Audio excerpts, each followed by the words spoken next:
Introduction to Programming. Overview. Years before the dawn of computers, humans had already begun writing sequences of steps necessary to accomplish a particular task. So sa una daw, maski kung wala pa yung computer, ang mga tao daw is nagsugod na sila sulat na step na process para ma-accomplish daw kuno ang mga tasks.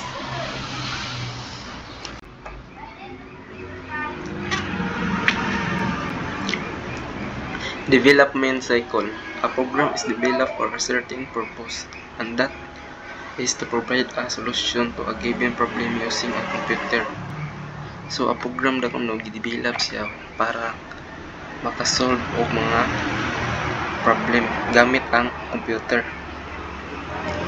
To do this, a programmer have to design an algorithm taken from the pieces of the basic step arranged in the order necessary to shape up a solution.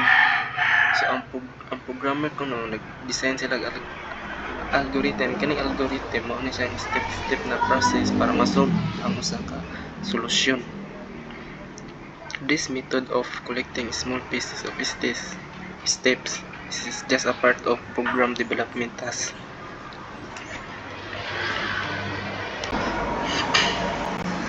This step, when accurately collected, will certainly provide the required solution to the problem. So, ang kanila step daw kuno ay nag-provide siya solution sa problem. Note, however, that the whole program development process does not end from every moment when the last pieces of code is found to complete the program. So, maski pa kuno daw last piece na sa code nga mahuman na, dili gyapon daw ni mahuman. Kay padayon pa gyapon daw kuno ang process. This is because after the program is developed, it has yet to pass through the continuous process of refinement. So continue gyapon daw kuno ang process. This refinement process into which the program has to go from beginning to end is known as programming development cycle. So gitawag dahil siya programming development cycle. Ang ikuan kanang program bitaw nga gikan sa una hangtod sa mahuman. A programming development cycles refer to the unbroken step of defining coding. So unbroken step kuno siya sa defining coding ang kanang development cycle.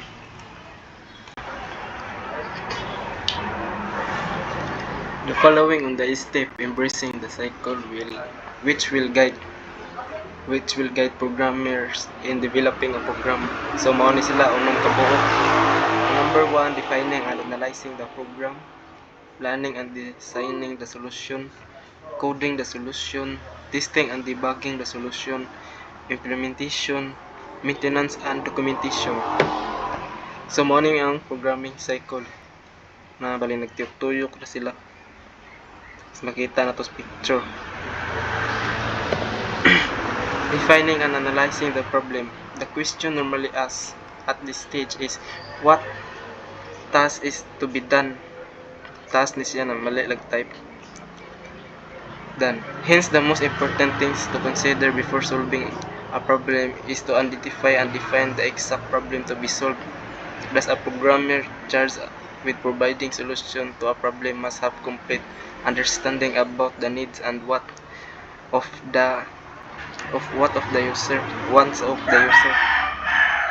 So, adisir daw kuno natusolve ng usa ka problem. Kailangan jud nato daw i-identify kung unsa jud ang exact nga problem. Adisir ta maghatag og solusyon.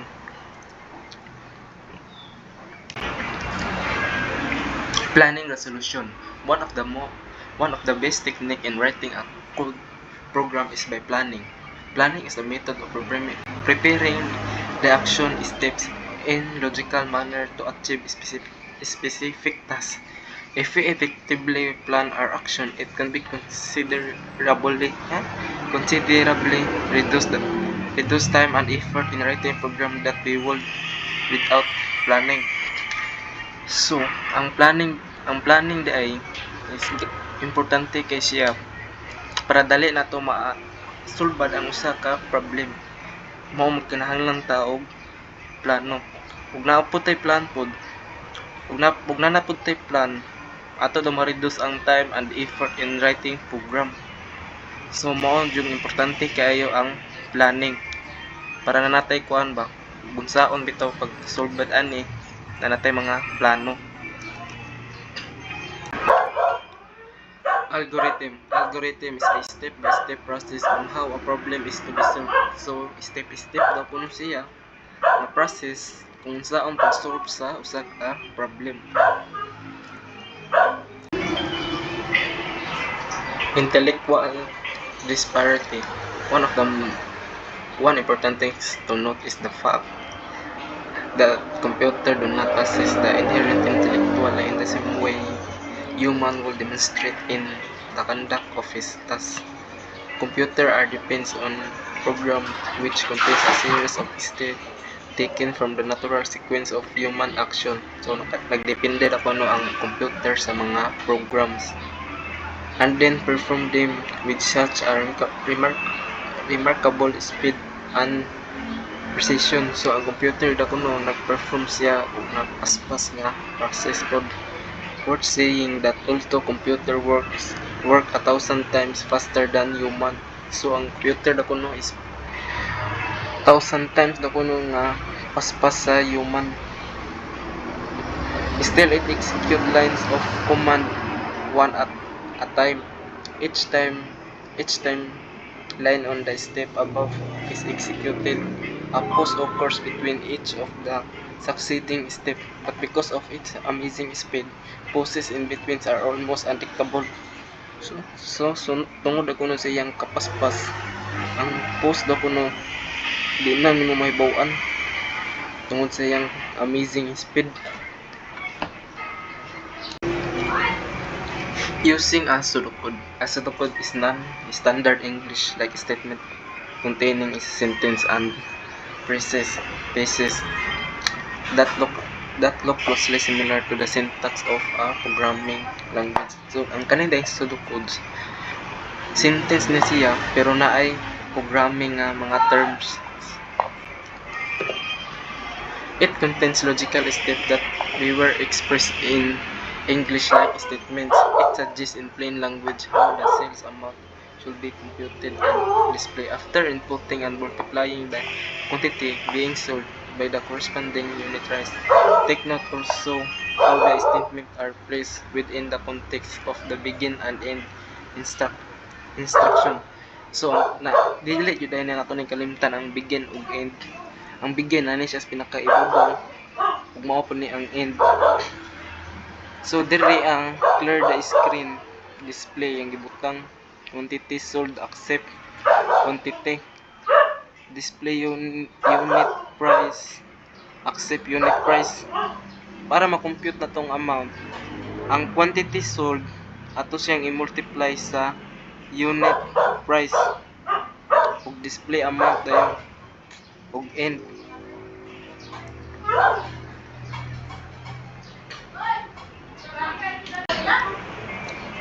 The use of flowchart to graphically show the step-by-step process in solving the problem. The use of flowchart is the best suited for the purpose. So ang flowchart daw kuno kay nindot daw kay siya gamiton. A flowchart is a visual diagram showing the progress of works through a sequence of operation. So diagram tapos na siya nga ipakita ang mga progress sa works. So mao ni siya ang flowchart. Each symbol ani ay nay mga purpose. Nay mga purpose ug nay mga pangalan. So ang kaning coding the solution day mo na ning ato nang i-code ang atong mga solution nga step by step na process.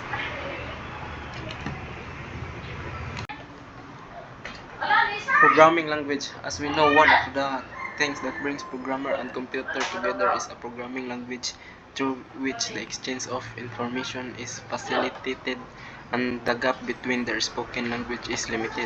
Today, there are several programming languages available depending on the user's need. So ang kaning programming language mo gigamit sa mga programmer para maghatag og task sa computer. Ug sa panahon karon daghan na po mga programming language. Testing and debugging the solution.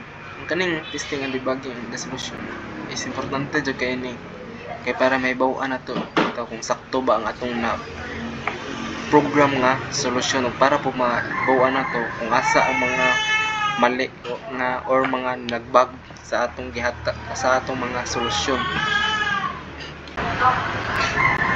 Kita na to diri sa picture nga source code to compiler to object code. The source code is the totality of instructions written in English like a statement made under a programming language rules of syntax. But a source code is without meaning to the computer until it is translated into object code by means of compiler. So gitranslate daw kuno siya into object code. A compiler is a special kind of software which translates a source code in an object or executable code which a computer can put into action.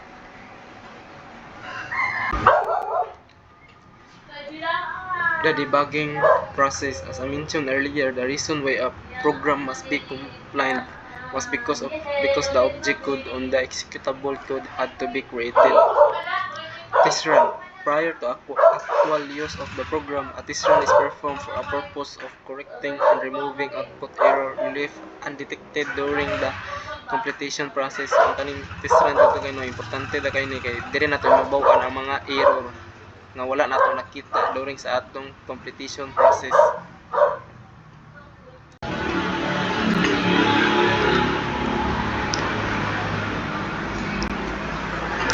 So kani diri ako sa nang explain lang ko based akong sabtan.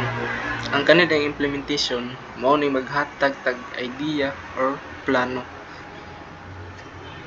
After the program was tested and output generated using a copy of the live data conforms to the required output condition, the actual use of the programmers begin. Maintenance and documentation. When the program is effectively controlling the processing, the need for maintenance and documentation is mandatory. So mandatory jud kayo ang maintenance and documentation tungod man jud kay in the future daghay mabagko. So kailangan din nato sila ipang update